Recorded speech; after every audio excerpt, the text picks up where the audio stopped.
कार्यक्रम होता, थोडा आवाज बसलाय आणि वाजता घरी गेलो. गणपतीची चाहूल सगळ्यांना लागलेली आहे, ओढ सगळ्यांना लागलेली आहे.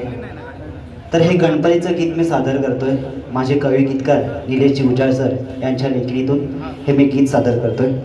लक्ष असावं, तुम्हाला नक्कीच आवडेल. सजली ही धरणी रान फुलानी, तुझीच ही गोड माया. उथळी तरंग नभातून झरते, वरुणाची निर्मळ काया. अंत नको रे पाहू आता तू, अंत नको रे पाहू आता तू. दर्शन द्यावे गणराया,